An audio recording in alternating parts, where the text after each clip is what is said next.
अस्सलाम वालेकुम नाजरीन, आज मंगल की शाम सुहेल आफरीदी ने बड़ी तबाही मचा दी है। आज की अहम तरीन खबरों में सबसे पहले इस्लामाबाद हाई कोर्ट में होने वाले इस मुकदमे की हेयरिंग, जिसमें इमरान खान साहब की कैद तनाई को डिस्कस किया जा रहा है। इमरान खान की बहन और बुशरा बीबी की बेटी ने इस्लामाबाद हाई कोर्ट में पिटीशन की, जहाँ इस्तदा की गई कि इमरान खान और बुशरा बीबी की कैद तनाई को खत्म किया जाए। अदालत ने एट लेंथ इस मुकदमे को सुना और बैरिस्टर सलमान सफदर ने बहुत उम्दा तरीके से इस मुकदमे को लड़ा।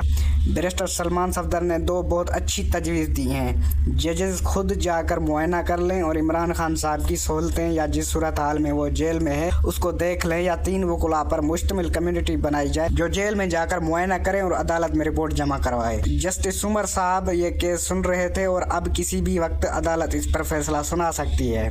साथ ही साथ सुहेल आफरीदी साहब ने नया ऐलान किया है कि अगर इमरान खान साहब को उनकी फैमिली से मुलाकात ना करवाई गई और अदालत की सहूलियात ना दी गई तो आज सुप्रीम कोर्ट के बाहर पार्लियामेंट में धरना देंगे। अगर इमरान खान पर फिर भी बात नहीं बनती तो अडयाला के सामने धरना देंगे, और अगर रात तक मुलाकात ना करवाई गई तो हर चौक को डी चौक बनाएंगे। अब ये वो इक़दामात थे जो हम आपसे एक्सेप्ट कर रहे थे।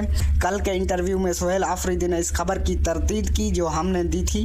उन्होंने कहा कि हम अहम शख्सियत यानी कोर कमांडर से मुलाकात हुई है। मैंने पूरी जिम्मेदारी से कहता हूं कि मुलाकात हुई, बल्कि 4:30 बजे के बाद सीनियर पुलिस अफसर और आईजी के मौजूदगी में हुई।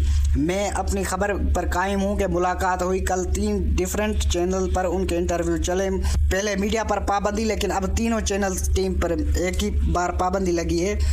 एक मोतबर शख्सियत ने मैसेज करके कंफर्म किया कि मुलाकात वाकई हुई है।